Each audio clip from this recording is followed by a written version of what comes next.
আজকে হাজারো মুসলিম যুবক যুবতী এরা পহেলা জানুয়ারি ফিস্টির হাঁড়ি নিয়ে মাঠেতে যায়, ঘাটেতে যায়, পিকনিক স্পটে যায় পিকনিক করতে, আর তার সঙ্গে দামি জিনিস একটা থাকে, সেটা হচ্ছে বোতল, তাই না? আচ্ছা, মুসলমানদের জন্য মদ হারাম না হালাল? কথা বলেন। কোরআনে আছে স্পর্শ করা হারাম। আচ্ছা, মদ যদি স্পর্শ করা হারাম হয় আর কোরআনে এটা আদেশ থাকে, তারপরে যদি কোনো মুসলিম যুবক, কোনো মুসলিম ব্যক্তি মদ পান করে, সে আল্লাহর সঙ্গে যুদ্ধ ঘোষণা করলো না? করলো না? আল্লাহর সঙ্গে বিরোধিতা করেছে। এরপরে এই লোকটা কি করে জান্নাতের আশা করে? আমাদের সমাজের লোক নামাজ কেন পড়ে না, রোজা কেন রাখে না, পাপ কেন ছাড়ে না? তার কারণ একটাই, এই জানে আমি যদি মরে যাই, যত রকমেরই পাপ করি, হুজুর সাহেব এসে দোয়া করে মিলাদ পড়িয়ে জান্নাতে আমাকে ঠিক ভরে দিবে।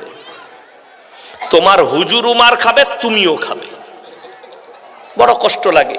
3 বোতল মদ খেয়ে মারা গেছে। আচ্ছা, ইমানদারির সঙ্গে বলুন তো, আমি নয়, তুমি মিলাদের জন্য যে হুজুরকে দাওয়াত দিবে, এরকম কোন হুজুরের দোয়া শুনেছেন?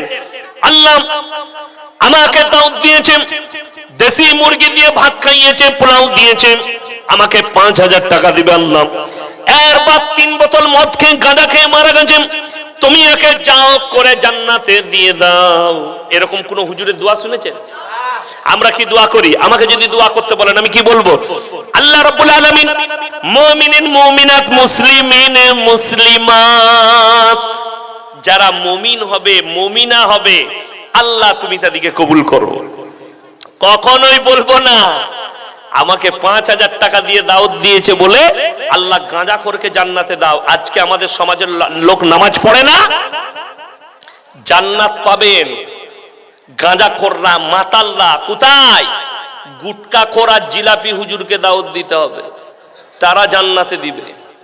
আমার কাছে জান্নাত নাই। আমার মতো মৌলবীকে দাওয়াত দিলে, শোনো, আপনাকে আমি কোরআনের দলিল দিচ্ছি, যদি তোমার বাপের হিম্মত থাকে কেটে দাও। আল্লাহ রাসূল সাল্লাল্লাহু আলাইহি সাল্লাম নিজের চাচাকে কলমা পড়াতে পারেনি, আর তোমার হুজুর তোমাকে পাপের সাগরে ডুবে থাকবে জান্নাতে নিয়ে যাবে। আল্লাহর হাবিব তো দূরের কথা শুনলেন, এটা রাসূলের কথা বললাম। এরপরে এমন একজন পয়গম্বর, এমন একজন নবী, দুজন নবী, মায়েরা শুনবেন কান খুলে, ভাইয়েরা শুনবেন। নিজের চোখে একটা সন্তানের মৃত্যুর তাণ্ডব দেখেছে, নিজের সন্তানকে বাঁচাতে পারেনি, দোয়া করে আল্লাহ নিষেধ করেছে। তিনি হচ্ছেন হযরতে নূহ নবী। পৃথিবীতে আল্লাহ সবথেকে বেশি হায়াত দিয়েছিলেন নূহ নবীকে। 950 বছর আল্লাহ জীবিত রেখেছিলেন, দাওয়াত দিয়েছিলেন। জোরে বলুন সুবহানাল্লাহ। তারপরেও মুষ্টি কত লোক ঈমান এনেছে। হযরতে নূহ নবীর ছেলে কেনান তার কাছে বিনীত অনুরোধ করেছে, হে আমার সন্তান, হে আমার কওম, তোমরা আমার উপরে বিশ্বাস আনো, কলমা পড়ো, আল্লাহকে বিশ্বাস করো। নূহ নবীর ছেলে কেনান বলেছে, তোমার আল্লাহ কি করবে? বলে, আমার আল্লাহ মুষলধারার বৃষ্টি দিয়ে কঠিন আযাবে তোমাদিকে দরিয়ায় ডুবিয়ে দিবে, তোমাদিকে সমুদ্রের মধ্যে ভরে দিবে। বলে, তোমার আল্লাহকে বলে দাও, তোমার আল্লাহ যদি বন্যা দেয়, এমন উঁচু জায়গায় চেপে যাব যেখানে তোমার আল্লাহর পানি পৌঁছাবে না। জোরে বলুন নাউজুবিল্লাহ। এত বড় চ্যালেঞ্জ।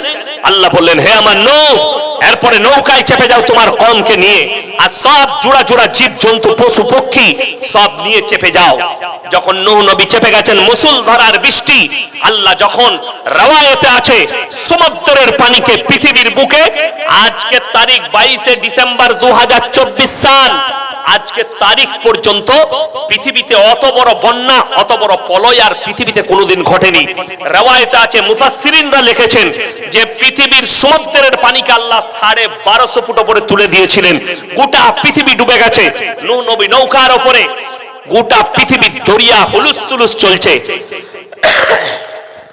তার কওম ডুবে মারা যাচ্ছে, তার ছেলে কেনান ডুবে মারা যাচ্ছে। নূহ নবী না থাকতে পেরে চোখে দেখছে আমার সন্তান মারা যাচ্ছে, আল্লাহকে বলে উঠলেন, লা আসমাল ইয়াউমা মিন আমরিল্লাহ, ওগো আল্লাহ, এটা আমার ওরসজাত সন্তান, তুমি একে রক্ষা করো।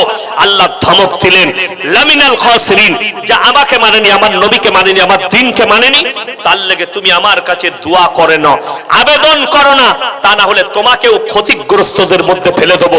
আমার মায়েরা বোনেরা শুনেলেন, যে মা ভাবছেন আমার স্বামী তাহাজ্জুদ গুজার, যে মেয়েরা ভাবছেন আমার স্বামী আলেম, যারা ভাবছেন আমি অমুক পীরের মুরিদ হয়েছি, মুরিদান হয়েছি, যে মেয়েরা ভাবছেন অমুক মলবি আছে দোয়া করে পার করাবে, আমি যদি পাপের সাগরে থাকি, তারা কান খুলে শুনেলেন। আল্লাহ তাআলা কোরআনে দৃষ্টান্ত দিলেন, হে আমার নবী, ওই পৃথিবীর মহিলাকে শুনিয়ে দাও যারা পাপ করার পরে জান্নাতের আশা করছে, আমি দুজন নবীর বিবিকে জাহান্নামে দেব। দারাবাল্লাহু মাসালাল লিল্লাযিনা কাফারু ইমরাআতা নূহি ওয়া ইমরাআতা লূত কানাতা তাহতা আবদাইন মিন ইবাদিনা সালিহাইন ফাকানাতাহুমা ফালাম ইউগনি আনহুমা মিনাল্লাহি শাইয়্যা ওয়া কিলা ইদখুলান নার মা'আদ দাখিলিন। আমার দুজন উলুল আযম নবী, হাবিব পয়গম্বর নূহ নবী আর লূত নবী, দুজনের বিবিকে জাহান্নামে দেব, তারা আটকাতে পারবে না। স্বামীরা পয়গম্বর হওয়ার পরেও, নবী হওয়ার পরেও আটকাতে পারবে না। আল্লাহ লাকির টেনে দিয়েছেন।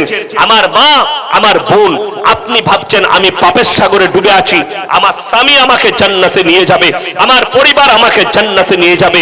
শুনেলেন আল্লাহর হাবিব সাল্লাল্লাহু আলাইহি সাল্লাম নিজের চাচাকে কলমা পড়াতে পারেননি। আর সব সময় মাথায় রাখবেন, প্রত্যেকটা মা বোনকে বলবো নামাজি হন। আজকে দুঃখটা এটাই, আমাদের সমাজের লোক তো মুসলমান দাবি করে, কিন্তু 100 জনের মধ্যে 80টা মুসলমান বেনামাজি। ঠিক বললাম না ভুল বললাম? বেনামাজি, অথচ মুসলমান দাবি করি। আমার মা, আমার বোন, আপনি নামাজি হন। আমার ভাই, রাসূল আকরাম সাল্লাল্লাহু আলাইহি ওয়াসাল্লাম হাদিস বর্ণনা করেছেন, হে আমার সাহাবীরা শোনো, যার মধ্যে নামাজ নাই তার মধ্যে পৃথিবীতে ইসলাম নেই। এটা মাথায় রাখবেন। শুধু এটা নয়, যারা মনে মনে ভাবছেন আমি নামাজ পড়ি না তো অবশ্যই আমি জান্নাতে যাব, অনেকজন চায়ের দোকানে প্রকাশ করে নামাজ পড়তে না পারি, রোজা রাখতে না পারি, কিন্তু আমার মতো ভালো লোক গ্রামে নেই। এমাল আছে না নাই? গাদা আছে, চায়ের দোকানে ফুটানি করে। তাদেরকে কান খুলে বলছি, শুনে যান কোরআনটা। কিয়ামতের দিনে জান্নাতীরা যখন জান্নাতে প্রবেশ করবে, জান্নাতের রাস্তায় যাবে, আর জাহান্নামীরা জাহান্নামের রাস্তায় প্রবেশ করবে। জান্নাতীরা প্রশ্ন ছুড়ে দিবে, ফি জান্নাতি ইয়াতাসাআলুনা আনিল মুজরিমিনা মা সালাকাকুম ফি সাকার, তোমরা কেন জাহান্নামে যাচ্ছ? তোমরা বলতে আমরা ভালো লোক, তোমরা বলতে আমরা হচ্ছি পাড়ার ভদ্রলোক।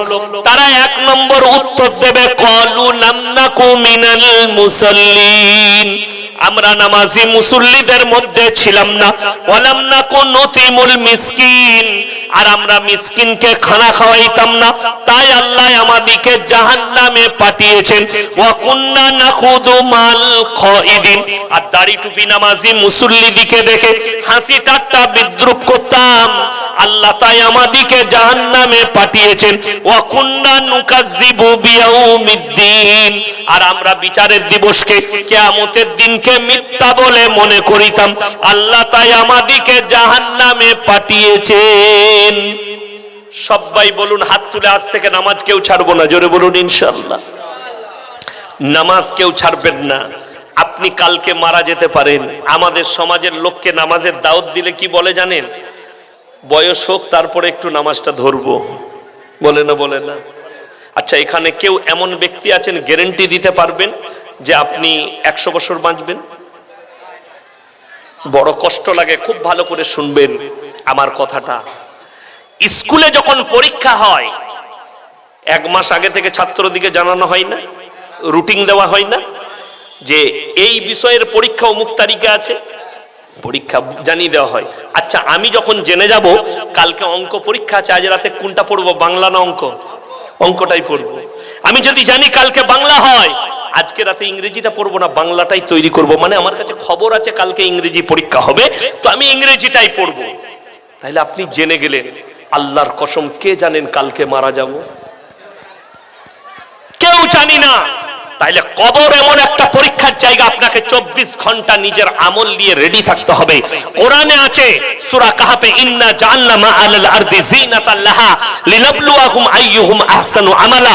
আমি আল্লাহ রাব্বুল আলামিন এই পৃথিবীটাকে সুসজ্জিত করেছি শুধুমাত্র আমার বান্দাদের জন্য। আমি আল্লাহ খালি একটা জিনিস চাই, আইয়ুহুম আহসানু আমালা, তারা আমার কাছে খালি ভালো আমলটা করে নিয়ে আসবে, বদলাই আমি আল্লাহ জান্নাত দেব। জোরে বলুন সুবহানাল্লাহ। বদলাই জান্নাত পাবে। অর্থাৎ আপনাকে মেনে নিতে হবে, আজ থেকে নামাজ যেন আমার জীবনে কাজা না হয়। জোরে বলুন ইনশাআল্লাহ। যদি আপনার জীবনে নামাজ না থাকে, আপনার মধ্যে ইসলাম নেই। আপনাদেরকে দুঃখটা কোথায় বলে দিই।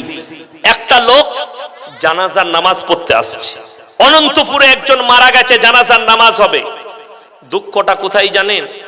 লোক গাদা জড়ো হচ্ছে, যারা 5 ওয়াক্তের নামাজি, জোহরের পরে জানাজা হবে, 5 ওয়াক্তের নামাজি বাবাজিরা নামাজ পড়ছে, আর কিছু হারাম করে উজু করে দাঁড়িয়েছে শুধু জানাজা পড়বে, তাই না? কত কষ্ট লাগে। ইমানদারির সঙ্গে বলুন, আলেমরা আছে স্টেজে, কেউ যদি জানাজার নামাজ যদি কারু ছেড়ে যায়, গুনাহ আছে? ছেড়ে দিলে গুনাহ আছে? গুনাহ নাই। কিন্তু কেউ যদি মসজিদের পাশে উজু করে দাঁড়িয়ে জেনে শুনে যদি ফরজ নামাজ কাজা করে, তার গুনাহ আছে না? না, গুনাহে কবিরা, বড় গুনাহ। আপনাকে ওই জায়গা থেকে আপনাকে বাঁচতে বলছি আমি। আপনি ওই জায়গা থেকে বাঁচুন যে আল্লাহ আমার ঈমানকে মজবুত করো, আমি যেন নামাজ না ছাড়তে পারি। আপনি মাঠে যাবেন, ঘাটে যাবেন, পবিত্র আছেন, আপনি নামাজ আদায় করলেন। আপনি মাঠে কাজ করছেন, শরীরে গেঞ্জি আছে, গায়ে একটা গামছা আছে, উজু করে নামাজ পড়লেন, আপনি যদি পবিত্র থাকেন। মাথায় টুপির প্রয়োজন নাই, টুপি নাই, কোনো অসুবিধা নাই, বিনা টুপিতে নামাজ হবে না? হবে না, নামাজ হয়ে যাবে। তখন আপনি নামাজটা আদায় করছেন না কেন? দোকানে আছেন, ব্যবসা করছেন, উজু করে নামাজের জোহরের টাইম হয়েছে, খদ্দের আছে, ভাই একটু দাঁড়াবে, আমি খালি জোহরের ফরজ নামাজটা পড়েলি, আপনি নামাজ আদায় করলেন। আপনার ঈমান মজবুত হবে। যদি কোনো অমুসলিম আপনার দোকানে খরিদ করতে আসে, আপনার উপরে বিশ্বাসটা আরো বাড়বে। বাড়বে না? বাড়বে না? এই লোকটা ভালো লোক, বাস্তব কথা বলছি। যারা মুসলিম আছেন, এলাকায় মিশেন, যারা সমাজ চালান, আপনাকে যদি কোনো হিন্দু ভাই বিয়েতে দাওয়াত দেয়, আর আপনি যদি বলেন দাদা আমি মুসলিম, হারাম জিনিস চলবে না, আমাকে ডাল আর সবজি দিয়ে ভাত দেন। আচ্ছা, কেউ যদি একদিন ডাল আর সবজি দিয়ে ভাত খায়, মারা যাবে? একদিন না খেলে মারা যাবে? যাবে না। আমি যখন গুজরাটে থাকি, দাঙ্গার সময় 10 দিন খালি বিস্কুট আর পানি খেয়েছিলাম। মাদ্রাসার চাল শেষ, দাঙ্গার সময় 2002-এর দাঙ্গায় আমি কাফলেতাই পড়ি। তো আমরা মারা যাই নাই। মানুষ খেয়ে মরে, না খেয়ে কেউ মরে? না খেয়ে কিন্তু কেউ মরে না, মানুষ খেয়ে মারা যায়। আজকে আমাদের বরকত উঠে যাচ্ছে কেন? সুন্নত থেকে নবীজি সরে গেছে।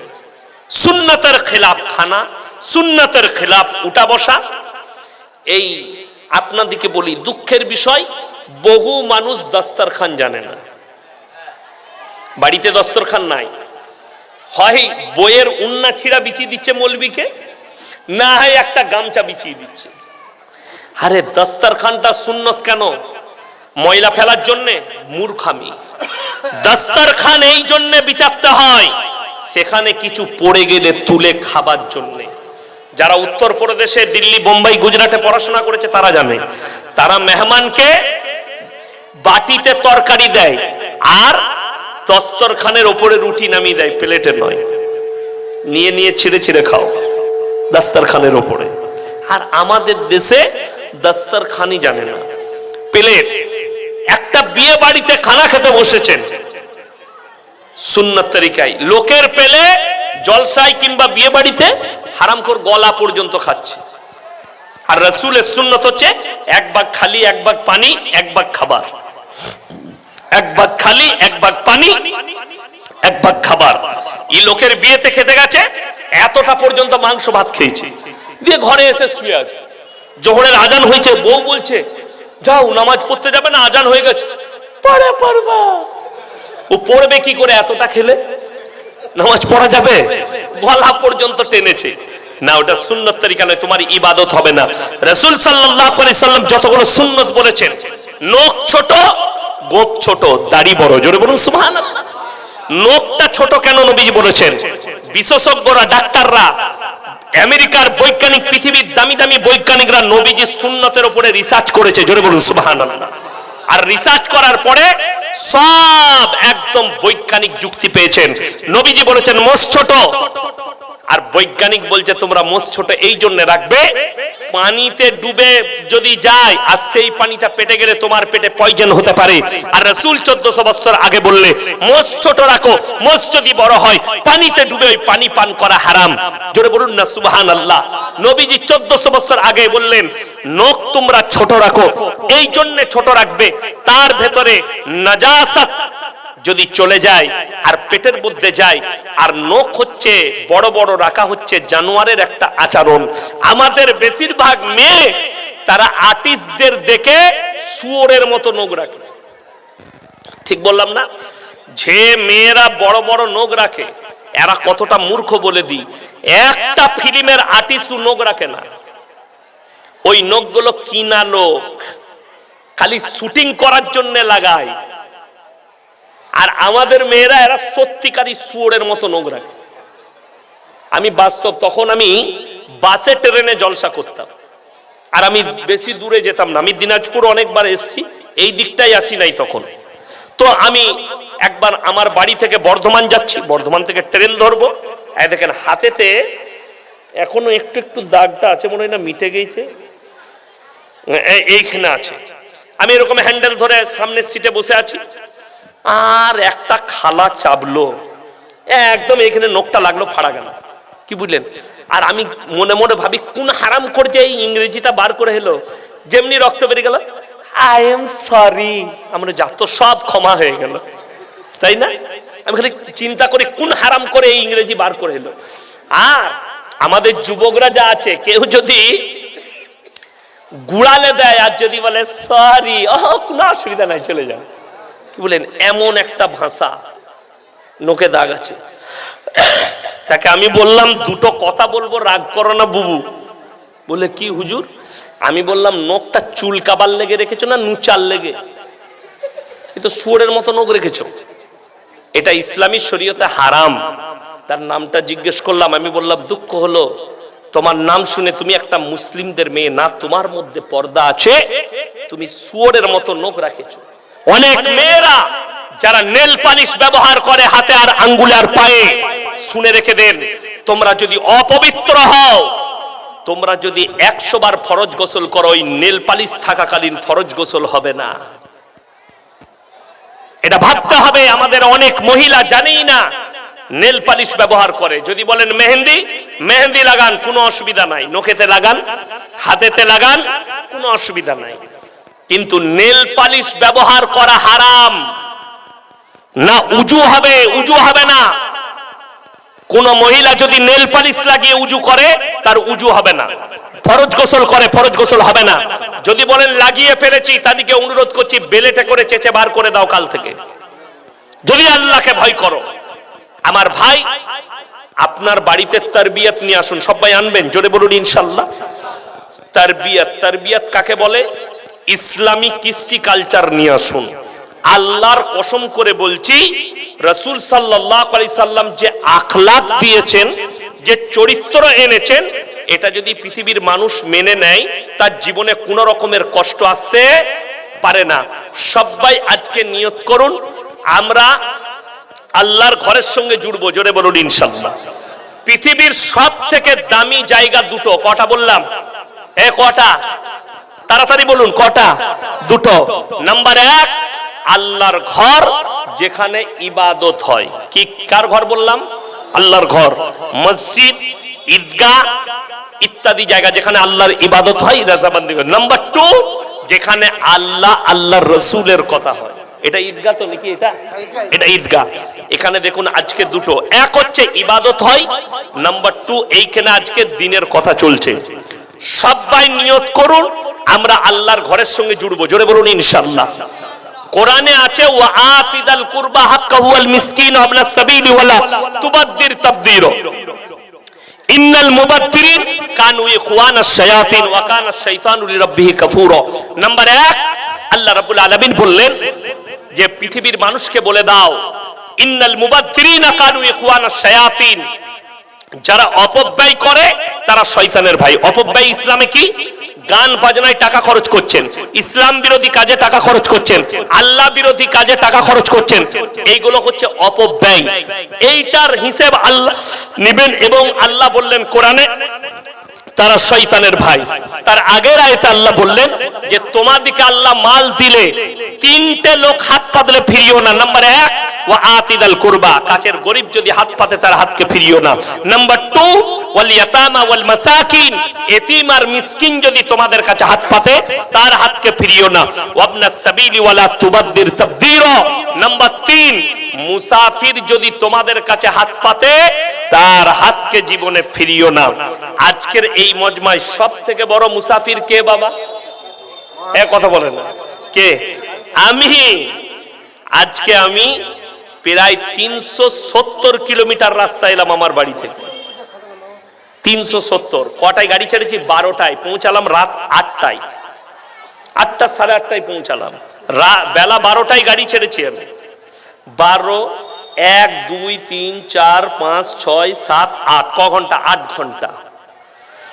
8 ঘন্টা সময় সফর করে এসেছি, আবার আমাকে ফিরে যেতে হবে।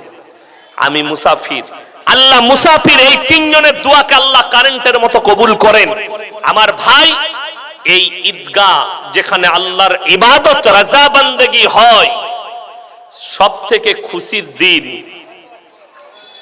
আল্লাহ সব থেকে খুশির দিন কোনটা দিয়েছে? ঈদুল ফিতর এবং ঈদুল আজহা। যে নামাজ দুটো আমরা ঈদগায় আল্লাহকে খুশি করার জন্য, রাজি করার জন্য আদায় করি, আমি বলবো এই ঈদগাহকে সুন্দরভাবে বানানোর জন্য, তৈরি করার জন্য 5 জন ভাই আল্লাহর বান্দা 10,000 করে টাকা কে কে আছেন? নাম্বার 1, 10,000 কে আছে ঈদগাহর জন্য? আল্লাহর একজন নম্বর 1 বান্দা কে আছে? 10,000 টাকা মাত্র বলেছি। একজন আল্লাহর বান্দা। জাকিরা রাসূল বলেছেন গচ্ছিত সম্পদ। কিয়ামতের দিনে মানুষ কাঁদবে, আমি যদি আরো কিছু টাকা দিতাম। নারায়ে তাকবীর। আরে জোরে বলুন নারায়ে তাকবীর। আল্লাহু আকবার। এই ঈদগাহর যিনি সেক্রেটারি, মাস্টার সাহেব, কালু মাস্টার, আচ্ছা মাস্টার সাহেব, উনি 20,000 টাকা, 20,000 টাকা দিয়েছেন। আল্লাহ তাআলা ওনার দানকে কবুল করুক। জোরে বলুন আল্লাহুম্মা আমিন। আমি 10 চেয়েছি, উনি 20 দিয়েছেন। আল্লাহ উনার হায়াতে বরকত দেখ, পূর্বপুরুষকে আল্লাহ জান্নাতি করুক, ইজ্জতে আল্লাহ বরকত দেখ। আমার ভাই, দ্বিতীয় নম্বর উনার জুড়ি হবার জন্য 20,000 টাকা আর একজন কে আছে? আমাদের একজন ঠিকাদার পাঞ্জাবে থাকে, ইমরান আলী পাঞ্জাবে থাকে ঠিকাদার। 1000 ইট। মাশাআল্লাহ। আল্লাহ উনার কামায়ে বরকত দাও, আল্লাহ উনার ইজ্জতে বরকত দাও, আল্লাহ বালা মুসিবত থেকে দূরে রেখো, উনার কামায়ে বরকত দেন। আমাদের যে জালসার কেসিয়ার মনসুর আলম সাহেব 10,000। এই জলসার যিনি কেসিয়ার মনসুর আলম সাহেব, উনি 10,000 টাকা দিচ্ছেন। মাশাআল্লাহ। আল্লাহ উনার হায়াতে বরকত দেখ, রুজি রোজগার আল্লাহ বরকত দেখ। আমার ভাই, আমি বলবো আর একজন 20,000 টাকা কে আছেন? কোন আল্লাহর বান্দা আছেন আর একজন 20,000 টাকা জুড়ে, মাস্টারের জুড়ে হবার জন্য? আর একজন আল্লাহর বান্দা 20,000 টাকা কে আছেন? কোন আমার ভাই আছেন? আর একজন আল্লাহর বান্দা, মাত্র 20,000 টাকা বলেছি। কে আছেন? কোন আল্লাহর বান্দা আছেন? মাত্র 20,000 টাকা বলেছি। আর একজন আল্লাহর বান্দা কে আছে? তাড়াতাড়ি বলুন। আর 10,000 টাকার আর একটা জুড়ি হবার জন্য কে আছে? একজন 10,000, একজন 20,000 টাকা হয়েছে। এই দু ভাইয়ের জুড়ি হবার জন্য আর একজন 1,000 ইট দিয়েছে। আমি বলবো আরো কোন ঠিকাদার ভাই, ব্যবসায়ী ভাই থাকলে আর একজন 1,000 ইট বলুন। একজন 20,000, আর একজন 10,000, আর একজন 1,000 ইট। এই তিনজন জুড়ি হবার জন্য তিনজনের কে আছেন? আমার কোন আল্লাহর বান্দা আছেন? আমার কোন ভাই আছেন? আমার মা বোনেদের মধ্যে যদি কেউ থাকেন, সন্তানের নামে দিবেন, স্বামীর নামে দিবেন, মা বাবার নামে দিবেন। 1,000 কিংবা 500 ইট কে আছেন? আমার কোন আল্লাহর বান্দা আছেন? 10,000 টাকা একজন হয়েছে। আর একজন আল্লাহর বান্দা কে আছে? 10,000 টাকা আর একজন কে আছে? আমার কোন আল্লাহর বান্দা আছেন? দেখুন, আল্লাহর নবী সাল্লাল্লাহু আলাইহি সাল্লাম মক্কা নগরীতে খালি এলান করেছেন ওয়ামা ইউকরিদুল্লাহ কারদান হাসানা, আল্লাহর রাস্তায় কে কি করদে হাসানা দিবে বলো? আল্লাহর নবী সাহাবীরা নিজেদের জান মালের কুরবানি করেছে। আল্লাহর নবী সাহাবীরা জান মালের কুরবানি করেছে। আজকে আপনাকে জান দিতে হবে না, আপনি খালি মালের কুরবানি করবেন। আমি দেখতে চাই এই 10,000-এর জুড়ি হবার জন্য, ঈদগার জন্য, এই ইজ্জত আমাদের, এই ইজ্জত আপনার, এই গ্রামের ইজ্জত, এলাকার ইজ্জত। আমার ভাই কে আছেন 10,000 টাকা জুড়ি হবার জন্য? দ্বিতীয় ভাই কে আছেন? একজন হয়েছে। আর একজন 10,000 টাকা কোন আল্লাহর বান্দা আছেন? যদি না হয় আমি বলবো 5,000 করে 10 জন ভাই কে কে আছে? 5টি করে 1000 টাকা, তাড়াতাড়ি হাত তুলে। 5টি করে 1000 টাকা 10 জন ভাই কে কে আছে? মাশাআল্লাহ। কি নাম? গোলাম রব্বানী সাহেব। মাস্টার গোলাম রব্বানী সাহেব 5,000 টাকা। মাশাআল্লাহ। কি নাম? রেজাউল, রেজাউল হক ঠিকাদার, উনি 5,000 টাকা। মাশাআল্লাহ, দুজন হয়ে গেলেন। মাশাআল্লাহ। মনোয়ার হোসেন ভাই 11,000 টাকা। মাশাআল্লাহ। আমি 10,000 চেয়েছিলাম। আচ্ছা, 1,000 নগদ দিয়েছেন মা বাপের জন্য, এটা আলাদা।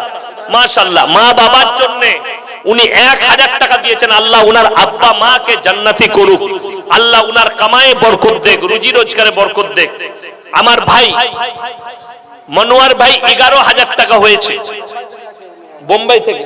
মাশাআল্লাহ, আল্লাহ উনার হায়াতে বরকত দেখ, ব্যবসায়ী কারোবারে আল্লাহ বরকত দেখ। আমার ভাই 5,000 দুজন হয়েছে। 3 নম্বর 5,000 টাকা আছে। 3 নম্বর কে আছেন? কোন আল্লাহর বান্দা আছেন? 5,000 টাকা। আমার কোন মা, আমার কোন বোন, আমার কোন ভাই, মাত্র 5,000 টাকা বলেছি। 3 নম্বর আল্লাহর বান্দা কে আছে? সিকেন্দার আলম 5,000 টাকা। সিকেন্দার, মাশাআল্লাহ, আমার সিকেন্দার ভাই, উনি 5,000 টাকা। আল্লাহ উনার দানকে কবুল করুক।